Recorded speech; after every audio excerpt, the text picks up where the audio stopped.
News টুডেতে আপনাদেরকে স্বাগত। আমি দেখে নিচ্ছি এই মুহূর্তের বিশেষ কিছু খবর। সন্দেশখালীর ঘটনায় বিশেষ তদন্তকারী দল বা সিট গঠনের নির্দেশ দিল কলকাতা হাইকোর্ট। সিটের মাথায় থাকবেন সিবিআই এবং রাজ্য পুলিশের একজন করে এসপি পদমর্যাদার অফিসার। তবে ওই বিশেষ তদন্তকারী দলে ন্যাজার থানার কোনো পুলিশ আধিকারিক বা কর্মী থাকতে পারবেন না। বুধবার এই নির্দেশই দেন কলকাতা হাইকোর্টের বিচারপতি জয় সেনগুপ্ত। তিনি জানান, এই পুরো তদন্তের উপর নজরদারি করবে আদালত।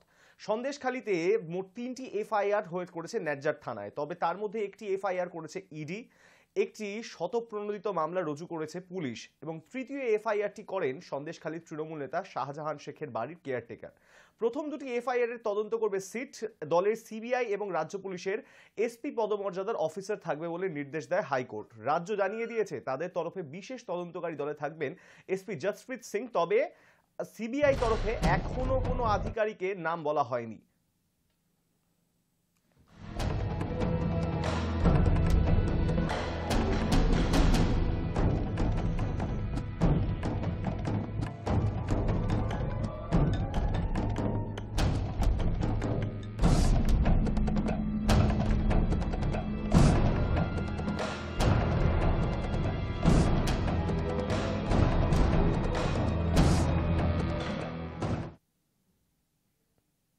তৃণমূল নেতা শেখ শাহজাহানের বাড়িতে সিসিটিভি ক্যামেরা লাগালো কলকাতা পুলিশ। হাইকোর্টের নির্দেশ মেনে মঙ্গলবার রাত্রিবেলায় পলাতক শাহজাহানের বাড়িতে সিসি ক্যামেরা বসালো পুলিশ। আমরা দেখব।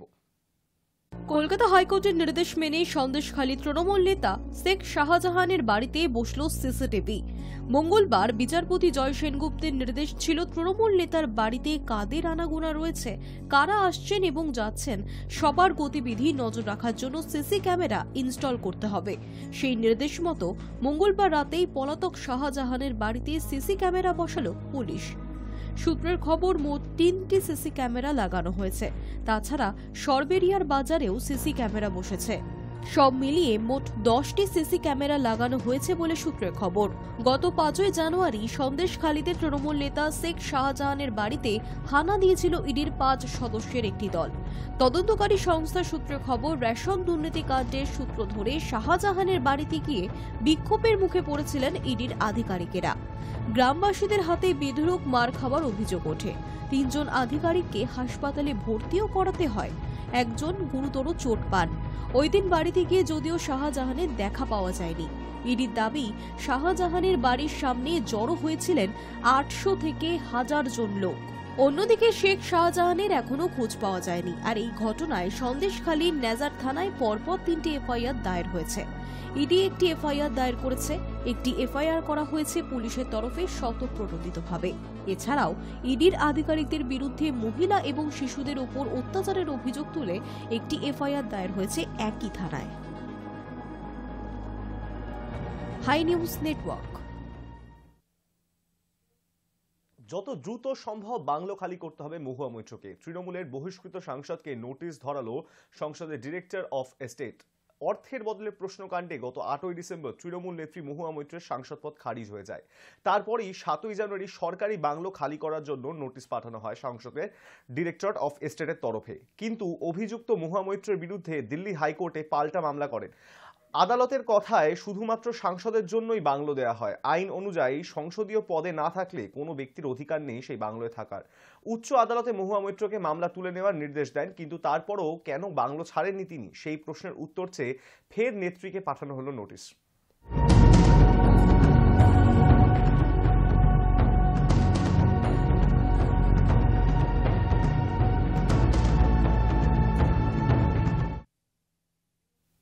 মুখ্যমন্ত্রী মমতা বন্দ্যোপাধ্যায়ের সংহতি যাত্রার কথা ঘোষণা করা 24 ঘন্টার মধ্যেই হাইকোর্টের শুভেন্দু অধিকারী আগামী 22 জানুয়ারি যেদিন অযোধ্যায় রাম মন্দিরের উদ্বোধন হবে সেদিনই রাজ্যের সংহতি যাত্রার ডাক দিয়েছেন মমতা বন্দ্যোপাধ্যায়। মঙ্গলবার এক সাংবাদিক বৈঠকে এই কথা ঘোষণা করেছেন তিনি। সেই উদ্যোগের বিরোধিতা করে বুধবার সকালেই হাইকোর্টের দ্বারস্থ হয়েছেন বিরোধী দলনেতা শুভেন্দু অধিকারী। তার দাবি, ওই দিন সংহতি যাত্রা হলে রাজ্যে নষ্ট হতে পারে সাম্প্রদায়িক সম্প্রীতি। ওই যাত্রা যাতে না হয় সেই আর্জি জানিয়েই জনস্বার্থ মামলা দায়ের করেছেন বিজেপি বিধায়ক।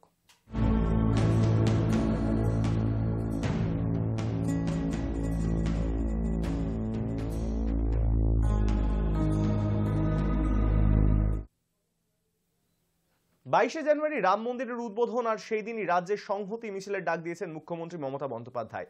দেশ জুড়ে যা অনুষ্ঠান হয় তাতে বিরোধিতা করেন মমতা বন্দ্যোপাধ্যায়। তৃণমূলের সংহতি মিছিল প্রসঙ্গে এমনই মন্তব্য করেছেন দিলীপ ঘোষ। তিনি কি বলেছেন আমরা শুনবো। এনগেজ উনি করলে হবে? রামের ইচ্ছায় সব হচ্ছে। যারা চিরদিনই দেশের একতার বিরুদ্ধে সংহতির বিরুদ্ধে কাজ করে এসছেন তারাই সংহতি মিছিল করছেন। এর চেয়ে বিড়ম্বনা কী হবে? আর কেন্দ্রে সরকার বা দেশ জুড়ে যা অনুষ্ঠান হয় তার বিরোধিতা মমতা ব্যানার্জি চিরদিন করেছেন। এটাকে উনি রাজনীতি মনে করেন। তার জন্য আজকে এমন জায়গায় পৌঁছে গেছেন, তার আলাদা জাতীয় সঙ্গীত চাই, জাতীয় পতাকা চাই, আলাদা হয়তো কোর্টও চাইবেন, এমনকি আলাদা পার্লামেন্ট তৈরি করার কথা একসময় বলেছিলেন। তো যার ব্যবহারের মধ্যে, যার চিন্তাভাবনার মধ্যে কোথাও সংহতি একতা নেই, তিনি সংহতি যাত্রা যতই করুন কিচ্ছু হবে। কেন্দ্রের নির্দেশ অনুযায়ী শিক্ষা প্রতিষ্ঠানে গেরুয়া রং করা কিংবা লোগো বসানোর ফতোয়া রাজ্য মানবে না। মুখ্যমন্ত্রী মমতা বন্দ্যোপাধ্যায় কেন্দ্রের এই নির্দেশের বিরুদ্ধে রাজ্যের সিদ্ধান্ত জানিয়ে কড়া চিঠি পাঠালেন প্রধানমন্ত্রী নরেন্দ্র মোদীকে। সম্প্রতি প্রতিটি রাজ্যকে কেন্দ্রের তরফ থেকে নির্দেশ পাঠানো হয়েছে, শিক্ষা প্রতিষ্ঠানগুলিতে গেরুয়া রং ও কেন্দ্রের লোগো ব্যবহার করতে হবে। তা মানতে রাজি নয় পশ্চিমবঙ্গ। আর কেন্দ্রের এহেন নির্দেশ কি কারণে মানছে না রাজ্য, তাও চিঠিতে জানালেন মুখ্যমন্ত্রী। এক্ষেত্রে রাজ্যের বক্তব্য, শিক্ষা প্রতিষ্ঠানগুলো চলে রাজ্যের টাকায়, সেখানে সরকার অযথা হস্তক্ষেপ করতে পারে না। এর বিরুদ্ধে প্রতিবাদ জানিয়ে রাজ্যের তরফ থেকে মুখ্যমন্ত্রী প্রধানমন্ত্রীকে জানিয়ে দিয়েছেন কেন্দ্রের এই সিদ্ধান্ত কোনোভাবেই মানা সম্ভব নয়।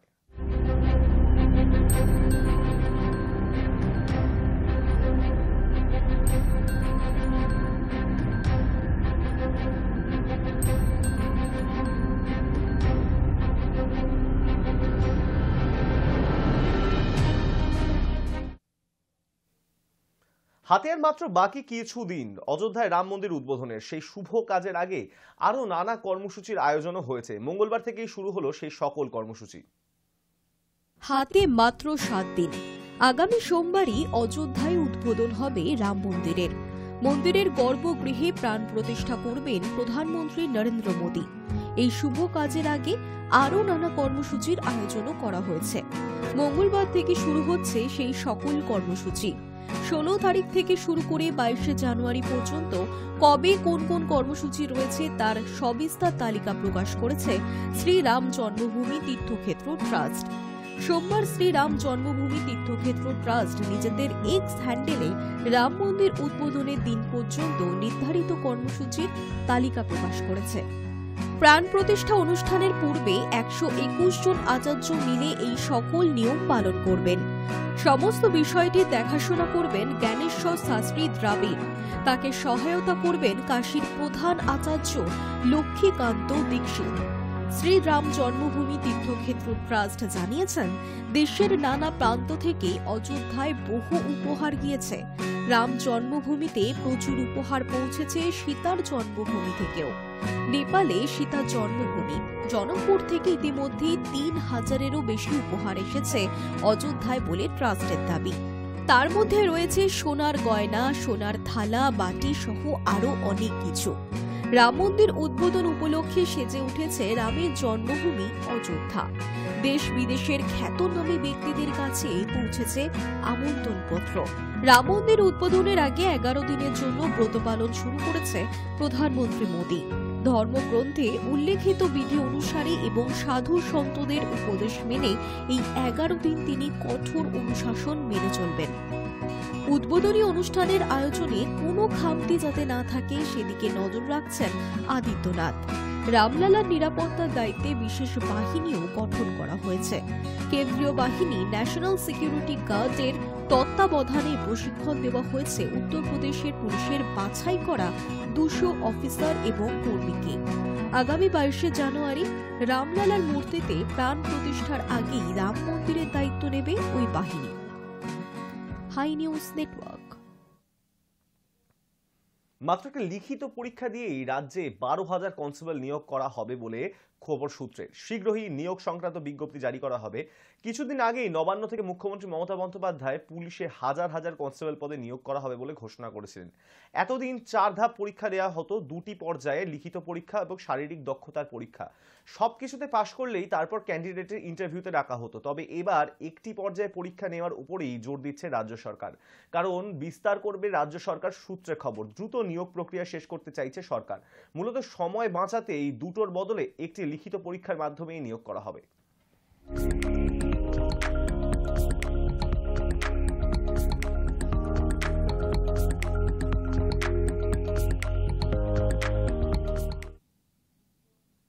হকার নিয়ন্ত্রণের দাবিতে নিউ মার্কেট চত্বরের সমস্ত দোকান বন্ধ। আজ সকাল থেকেই বেলা 3টে পর্যন্ত বন্ধ থাকছে নিউ মার্কেট এলাকার সমস্ত দোকান। বন্ধের ডাক দিয়েছে Joint Traders Federation, Hogg Market Traders Association সহ নিউ মার্কেট চত্বরের 10টি ব্যবসায়ী সংগঠনের ডাকে এই বন্ধ। বারবার পুরসভা ও পুলিশ প্রশাসনকে জানিয়েও রাস্তা এবং ফুটপাথ সহ হেরিটেজ হগ মার্কেটের আশেপাশে হকার নিয়ন্ত্রণ করা যায়নি। তারই প্রতিবাদে প্রতীকী বন্ধের ডাক দিয়েছে ট্রেডার্স ফেডারেশন।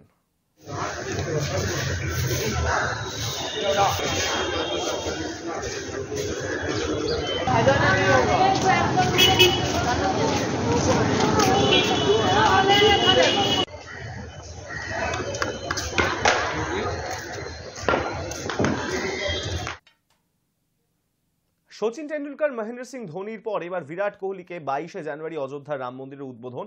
সেদিন রামলালার প্রাণ প্রতিষ্ঠা করবেন প্রধানমন্ত্রী নরেন্দ্র মোদী। দেশের বিভিন্ন তারকাদের আমন্ত্রণ জানানো হয়েছে। এবার সেই তালিকায় উঠে গেল টিম ইন্ডিয়ার মহাতারকা ও বলিউডের অভিনেত্রী অনুষ্কা শর্মার নাম। তারকা দম্পতিকে আমন্ত্রণপত্র তুলে দেওয়া হলো। সচিন থেকে অমিতাভ বচ্চন, মুকেশ আম্বানি থেকে কঙ্গনা রানাওয়াত। রাম মন্দিরের উদ্বোধনে অযোধ্যায় যে চাঁদের হাট বসতে চলেছে তা বলাই বাহুল্য। যে অনুষ্ঠানে রাজনৈতিক নেতা নেত্রীর পাশাপাশি হাজির থাকবেন বিনোদন এবং ক্রীড়া জগতের নক্ষত্রেরা।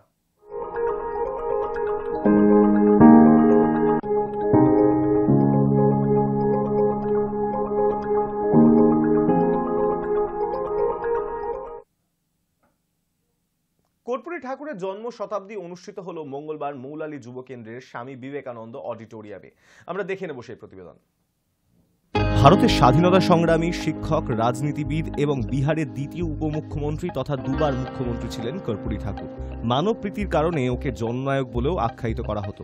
কর্পূরী ঠাকুর ভারতের ব্রিটিশ শাসনকালে সমষ্টিপুরের পেতোয়া ঝা গ্রামে এক নাপিতের ঘরে জন্মগ্রহণ করেন, যা আজ কর্পূরী গ্রাম নামেও প্রচলিত।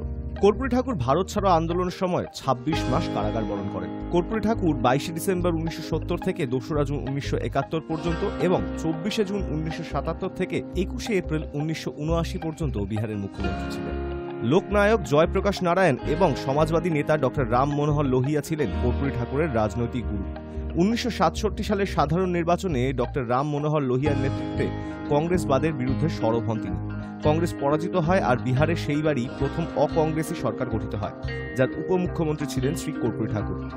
1977 সালে বিহারের রাজনীতিতে প্রথমবার পিছিয়ে পড়া মানুষদের অগ্রণী ভূমিকার জন্য সংখ্যাগরিষ্ঠতা লাভ করে মুখ্যমন্ত্রী হন শ্রী কর্পূরী ঠাকুর।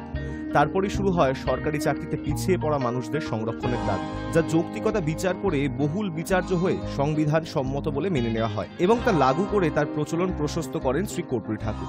উনি মূলত 4টি প্রধান বিষয় আলোকপাত করে 1977 সালের নির্বাচনে অংশগ্রহণ করেন। সেগুলি হলো পিছিয়ে পড়া মানুষদের অগ্রাধিকার, হিন্দি ভাষার প্রচার, সমাজবাদী বিচারধারা এবং কৃষকের কাছে কৃষির সঠিক মূল্যায়ন উপলব্ধ করানো। কর্পূরী ঠাকুরের স্মৃতিচারণা করে জননায়ক কর্পূরী ঠাকুর জন্ম শতাব্দী আয়োজিত হলো 16ই জানুয়ারি স্বামী বিবেকানন্দ অডিটোরিয়াম, মৌলালী যুব কেন্দ্রে। এই অনুষ্ঠানে বক্তব্য রেখেছেন ডক্টর সজল বোস, শ্রী কিরণময় নন্দ, শ্রী অমিতাভ দত্ত, শ্রী পল মন্তোষ, জনাব নূর আহমেদ। আজ আমরা যার শতবর্ষ উদযাপন করছি কর্পূরী ঠাকুর জননেতা, তার বড় পরিচয় শুধু মুখ্যমন্ত্রী নয়, আজকে যে রাজনীতি চলছে, তবে আজ যে বর্তমান যে রাজনীতি চলছে সারা ভারতবর্ষ দেখছেন আপনারা, মন্ডল পরবর্তী পর্যায়ে যে রাজনীতি চালু হয়েছে, এটা আমরা যারা লিখেছেন কর্পূরী ঠাকুর সম্বন্ধে হিন্দি এবং বাংলা একটা প্রচার লিফলেট ফোল্ডার পেয়েছেন, তাতে এটার উল্লেখ নেই। আপনারা জানেন বোধহয় যে কর্পূরী ঠাকুর তার বড় অবদান হচ্ছে মন্ডল কমিশনের যে রাজনীতি, মন্ডল কমিশন যেটা 1989 সালে গৃহীত হয়েছিল, চালু হয়েছিল 1990 সালে। কিন্তু কর্পূরী ঠাকুর মহাশয় প্রথমে মুখ্যমন্ত্রী হয়ে 1977 সালে, উনি প্রথম মুখ্যমন্ত্রী হয়েছেন 67 সালে, তখন ছিল সংযুক্ত মোর্চা সরকার বিহারে। দ্বিতীয়বার যখন মুখ্যমন্ত্রী হন 1977 সালে জনতা পার্টি সরকার, তখন মন্ডল কমিশন হয়নি। তার আগেই কিন্তু কর্পূরী ঠাকুর বিহারে যেটা চালু করেছিলেন, এটা সবচেয়ে বড় অবদান। এই যে আজকে দেখছেন রিজার্ভেশন এবং সংরক্ষণের যে রাজনীতি, সংরক্ষণের যে অসুবিধাগুলো, সে অসুবিধাগুলো দূর করার জন্য কর্পূরী ঠাকুর ভারতবর্ষের প্রথম ইবিসির যে ধারণা, এক্সট্রিম ব্যাকওয়ার্ড ক্লাসেস, ওবিসি আছে, অর্থাৎ অন্যান্য অনগ্রসর শ্রেণী যেটাকে বলে ওবিসি, সে ওবিসির মধ্যে একটা एक्सट्रीम बैकवर्ड सेक्शन করেছে। कर्पूरी जी के बारे में अभी सजल बाबू ने जो बात कहा है, जो विचार कहा है, इस विचार को लेकर चलने वाले लोगों की बहुत ही कमी है। एक जमाना था जब समाजवादियों का तूती बोलता था। डॉक्टर राम मनोहर लोहिया, जयप्रकाश गांधी, डॉक्टर राम मनोहर लोहिया, जयप्रकाश, इन लोगों के जो दूसरे श्रेणी के लोग थे उसमें आते थे कर्पूरी ठाकुर, राजनारायण, मधुली में मधु दंडवते, जॉर्ज फर्नांडिस, हजारों लोग हैं। हमारे बंगाल के काशीकांत मित्रा, दिलीप चक्रवर्ती, सुराज बंदो भट्टाचार्य जी, दिनेश दास गुप्ता, हजारों लोग हैं जो समाजवादी आंदोलन के अगुवाई रहे, रहनुमा रहे। मैं कर्पूरी जी के जीवन में दो चार बात आपको कहना चाहता हूं। सौभाग्य रहा है मेरा कि 1973 से लेकर के और मृत्यु के दिन 1978 तक, 88 तक उनके साथ रहने का, काम करने का हमें अवसर मिला। उनसे जो प्यार मिला, उनके मन को देखते थे, उनके अपनापन को देखते थे, जो आज बिल्कुल अभाव हो गया है। कर्पूरी ठाकुर बिहार जहां जाति का बहुत बोलबाला है, धर्म से ज्यादा जाति का बोलबाला है वहां। कर्पूरी ठाकुर एक नाय परिवार में, ठाकुर परिवार में, हजाम परिवार में उनका जन्म हुआ। आप जानते हैं कि उनकी तादाद कितनी होती है। दो चार गांव में एक आध दो घर मिल जाए, उसमें से कर्पूरी ठाकुर थी। जो बात आज कोई नहीं जानता, उनके परिवार के लोग भी नहीं जानते हैं, मैं वो बात बोलना जा रहा हूं। कर्पूरी ठाकुर जब छोटे थे तो उनको पढ़ने का बहुत इच्छा था, मगर उनके परिवार के पास इतना पैसा नहीं था और न इतना क्षमता था, न इतनी समझदारी थी कि बच्चे को पढ़ा सकते। আমি কর্পূরী ঠাকুরকে প্রথম দেখেছি তখন আমি গেছি, আমার ঠিক মনে নেই, কোন একটা পার্ক, সেখানে মিটিং হচ্ছে। সেই মিটিংয়ে আমি প্রথম ওনাকে দেখলাম। খুব সম্ভবত এটা 1974 সাল হতে পারে। তারপরে 1974 সালে আমি আমার বাবার সাথে পাটনায় গেছি, যখন জয়প্রকাশের মাথায় লাঠি পড়েছে গেছি। এরপরে দেখেছি রিক্সাওয়ালাদের একটা বিরাট বড় প্রোগ্রামে নূর সাহেব ছিলেন একজন অর্গানাইজার, সেখানে আমি কর্পূরী ঠাকুরকে দেখি। তারপরে হঠাৎ একদিন इमरजेंसी समय, তখন তো থরহরি কম, अब हिंदी बांग्ला समझ में आता है, चलिए जो है बांग्ला में हिंदी में बोल सकते हैं, चलिए। तो একজন ভদ্রলোক এলেন ওই সাধুর বেশে, পরে আবার উনি মুসলমানের ড্রেসও নিয়েছিলেন, মুসলমানের প্রথমে সাধু, পরে পকেট। তাহলে কি হলো বোঝা গেল না। পরে ফিসফিসিয়ে হলো যে কর্পূরী ঠাকুর রইলেন আমাদের বাড়িতে অনেকদিন ছিলেন। আমি চা করে দিতাম, খাবার দিতাম, যেটা কাজ ছিল। এবারে शंभुनाथ जी उस समय हमारा घर में भी तब साइकोस्टाइल मशीन में छपा होता था, तो याद है शायद सब कुछ। আমার উপরও একটা দায়িত্ব ছিল। আমি বাচ্চা ছেলে ওই সাইকেলে চড়ে হাফ প্যান্ট পরা সকালবেলা যেরকম খবরের কাগজ দেয়, আমি খবরের কাগজের ভিতরে, এটা সিং সাহেব জানেন, এমপি সিং সব জানতেন, আমাকে যদি তুমি এটা কলকাতায় পৌঁছে দিতে পারবে, আমি বললাম পারবো।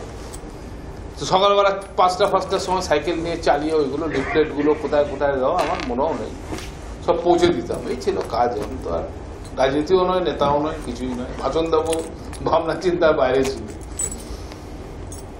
আবার কর্পূরী ঠাকুর নেই।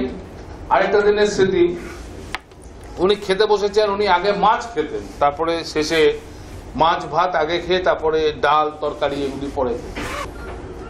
কর্পূরী ঠাকুরের জন্মশতবার্ষিকীর এই অনুষ্ঠানে সভাপতিত্ব করছেন আমাদের প্রাক্তন মন্ত্রী, সমাজবাদী নেতা অধ্যাপক ভরতচন্দ্র সিংহ। এখানে উপস্থিত আছেন দীর্ঘদিন ধরে কর্পূরী ঠাকুরের সঙ্গে কাজ করেছেন এবং সমাজবাদী শ্রমিক আন্দোলনের সঙ্গে দীর্ঘদিন ধরে যুক্ত এবং নেতৃত্ব দিয়েছেন নূর আহমেদ। ওর সাথে আমার অনেক দিনের পরিচয়।